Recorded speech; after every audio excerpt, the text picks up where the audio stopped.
ho ho, and away we go. This is part 2, Don Cowboy Biker Adventures, the Conch Train, Key West Tour. All right, ladies and gentlemen, the safety rules are back into effect now that we have pulled out of the station. For those of you that have joined us here at the station, welcome back, folks. Welcome aboard the world-famous Conch Tour train. My name is Danilo. I'll be your tour guide and conductor for the remaining of the tour. That's if you choose to stay. Remember, you got the option to hop off for any of those stops. Just be sure to hold on to your tickets. They're going to get you back on for the rest of the day. So we've got a couple of rules here, folks, on how to stay safe while we're on the train. And remember, our safety conductor, Rich Little, has joined us for the tour. Here's a blast from the past on how to stay safe. This is a 360 video, so feel free to rotate your view. A few rules here. First, stay in your seats while the vehicle is moving. In other words, no hopping about. And keep your wet feet and other foggy parts inside at all times. And no smoking or alcoholic beverages. And do what I do. Drink Coke and cola. Get that one? Good. Fine. Now watch out for low-hanging branches. They have delicious bugs in them, but they can be dangerous.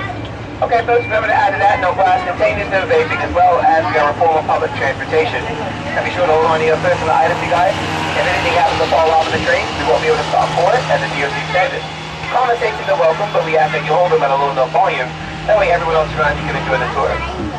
Alright, we're continuing down Truman Avenue here, folks, a street named after former President Harry S. Truman, once known as Division Road. In the earlier days, this is the road that separated the island in half from the rural and suburb areas.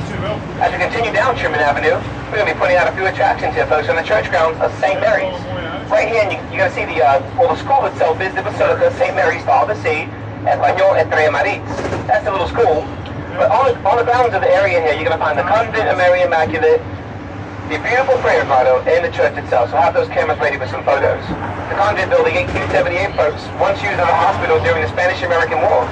Inside the tiny building, they were able to treat over 600 wounded soldiers and also patients who had yellow fever when a deadly disease affected our island.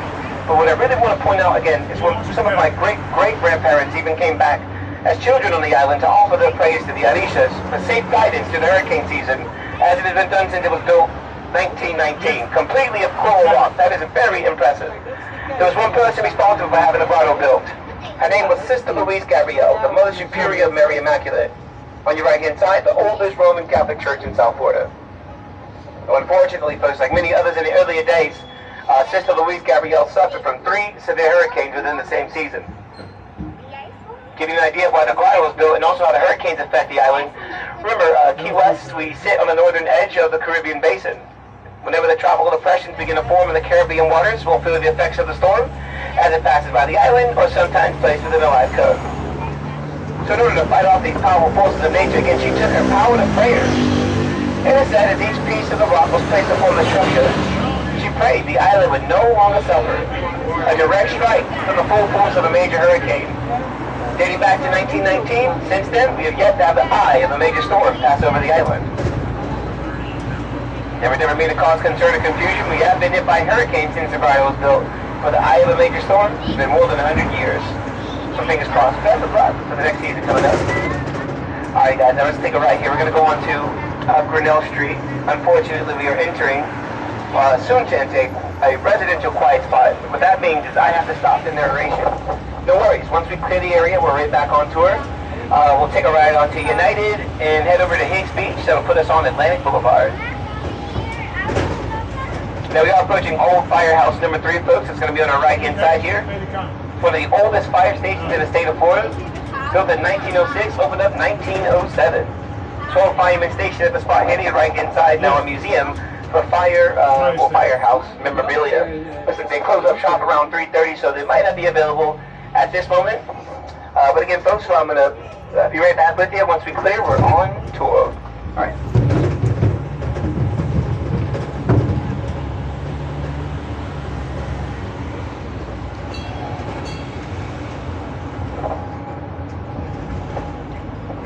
There's just so much to see here.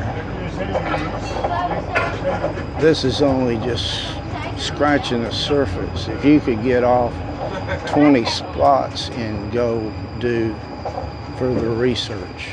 But this will give you an idea of what Key West looks like.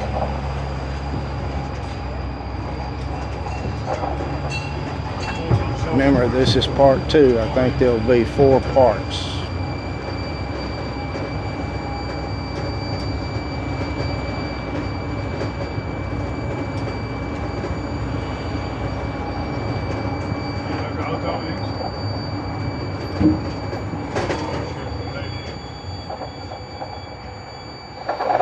You can see scooters is one of the major modes of transportation on this island.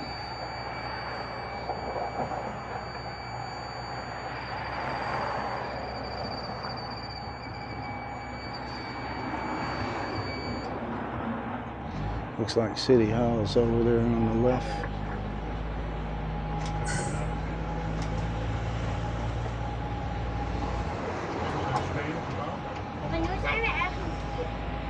Okay, we are cleared the area, back on tour.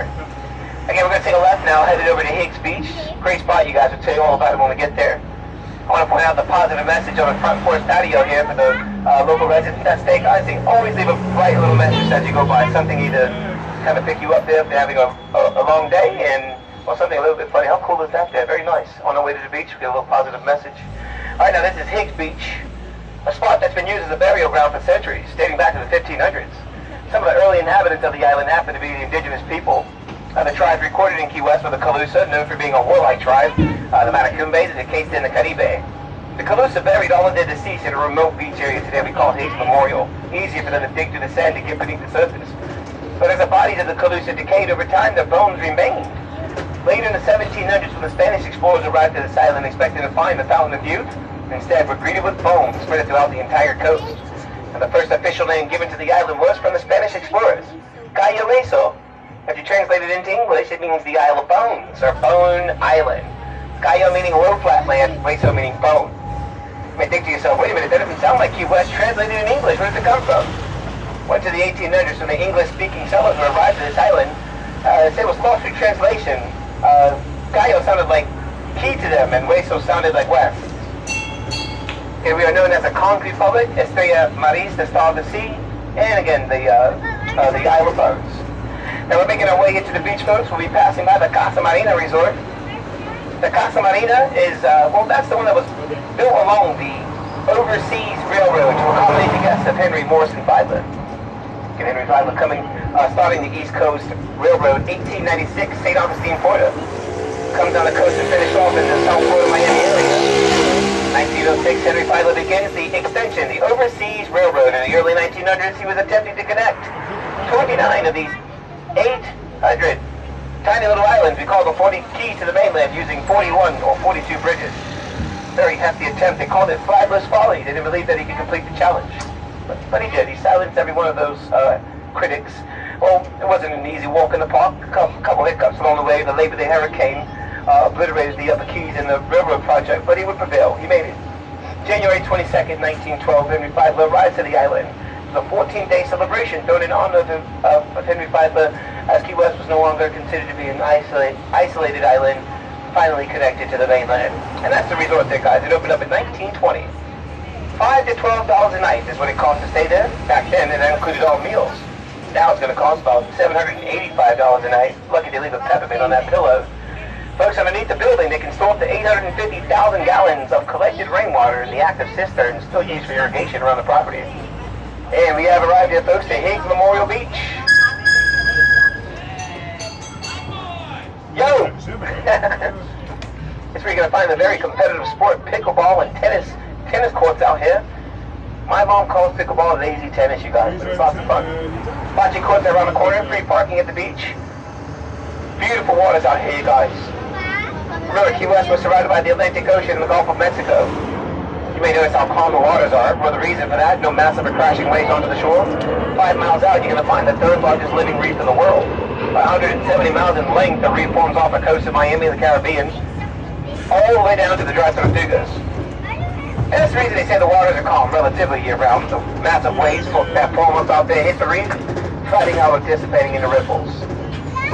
There's a large group of individuals who were capitalizing off of that reef in the early 1800s, or throughout the 1800s. We're going to talk about that as we head down White Street. Uh-oh, got a little blockage again. Let's see what we got. Coming up on the right-hand side here, you guys, we're passed by the West Martello. So I mentioned those war forts. Remember the post office earlier? Very similar, correct? 1861. They stopped building this one in 1867 due to the development of rifle cannons.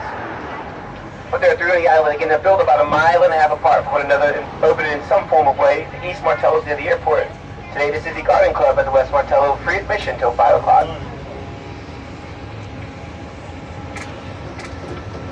Now the White Street Fishing Pier is just out there to your right-hand side. Oh, thank you.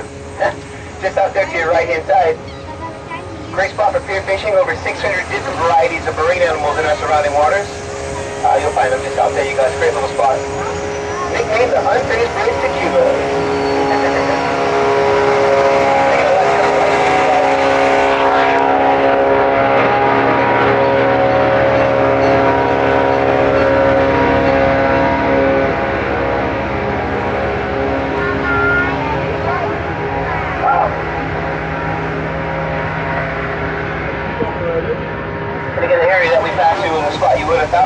Setting up shop, and the shipwreck industry was cutthroat but very profitable as it put the island on the map as the richest city per capita.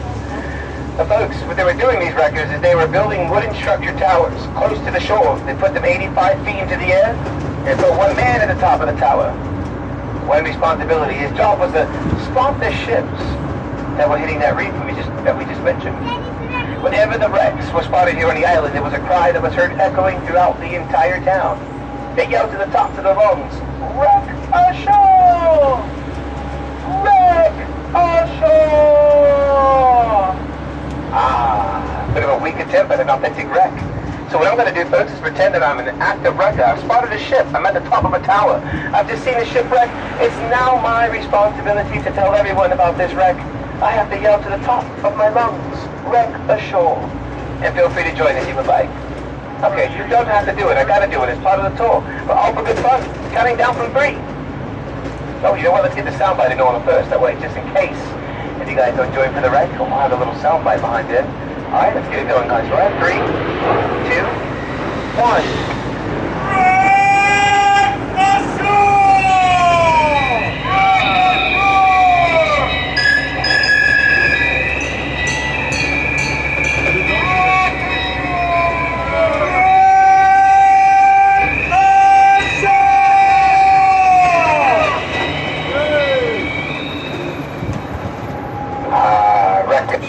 Ashore.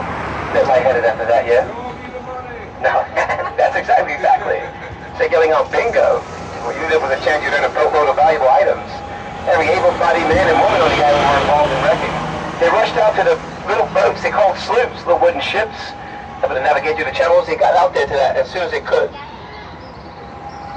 Remember, folks, every able-bodied man and woman on the island were involved in wrecking. And again, they said the race was off. You wanted to be the first one out there. The captain that made it there first obtained the title Shipwreck Master or Master Wrecker.